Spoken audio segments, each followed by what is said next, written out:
what's the deal, fam? Recently, I did a video stating my concerns for a Nas and Primo project because of Primo's recent production, right? And a lot of people agreed, some people didn't. That's what makes this channel so beautiful, because we're able to have discourse. But let's talk about a few things. There are legitimate reasons for concern. Let's use a boxing analogy. If I see my favorite boxer in a tune-up fight, right, getting prepared for one of the biggest fights of his career, and he's constantly getting tagged with the jab, hooks to the body. I mean, he's just not prepared, and you see it. And this is not even the competition in which he really needs to showcase those skills, and he's below par. You wouldn't be concerned? I'm not understanding. I think that some of us have gotten to a point to where we think if we say we like everything a particular person puts out, that we're the world's biggest fan. I'm not looking to be that. I want to be objective. I want to be honest. Because you're not really doing anything but lying to yourself.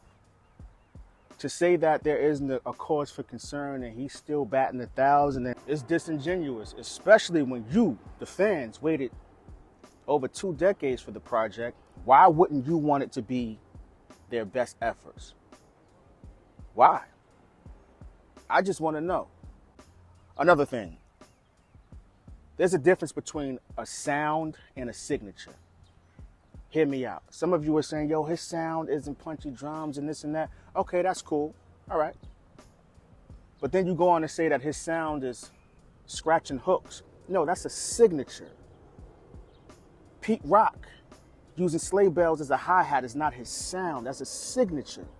Havoc using eighth notes that sound like the flicking of a stove isn't his sound, is a signature. The sound is the sonics. When you press play, you like, oh, that's such and such.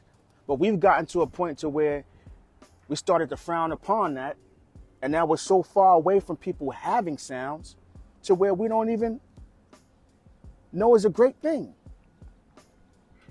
Nowadays, very few producers have a sound. When a Dr. Dre song come on, you know that's Dre. When a Tribe song used to come on, you like, oh, that's Tribe. That's a sound. It's a difference between a sound and a signature. One last thing I want to state or even speak about, and it's been like this for a while, but let's speak candidly and honestly, right? There's a divide amongst Nas's fans, right? It's in the sense that no one really knows what they want. And I've said this plenty of times. You can check my previous videos, right?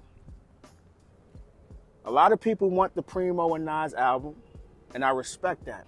I believe since it's supposed to be happening, I'm going to support it, but I wasn't a fan of it because I know we would get to the point to where we would over-critique the legends and very few people would really enjoy the music. It'll just be comparing and comparing.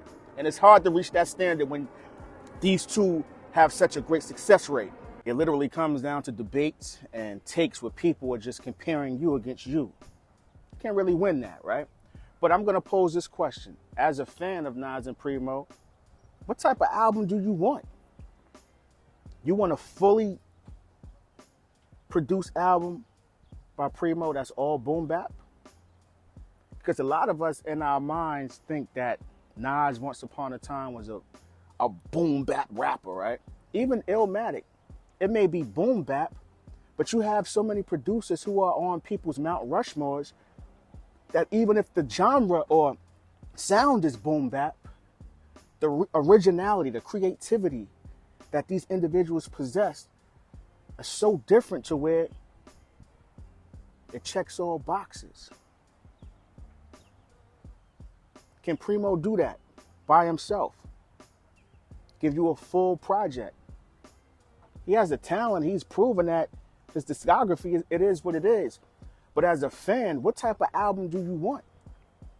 You want all boom bap beats? Is that going to push Nas's pen? I just want to know these things. You got to be specific. Do you want any live instrumentation on it? Do you want Primo just providing loops? Do you want chops? Do you want scratches on the hook? Do you want Nas reciting the hooks? Do you want a particular engineer mixing the record? Do you want them to be in the same room? Do you prefer that they email files back and forth?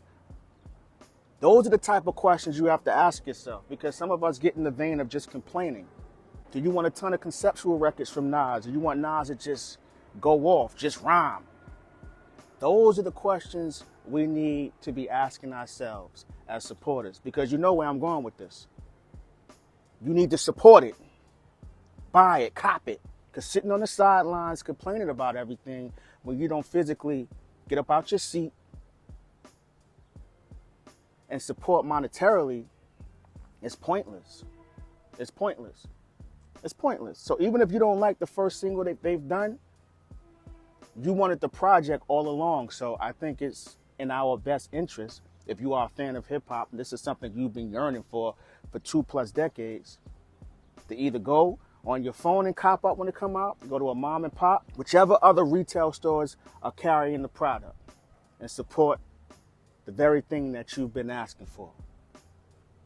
That's what it comes down to. Hey, yo, Eeze.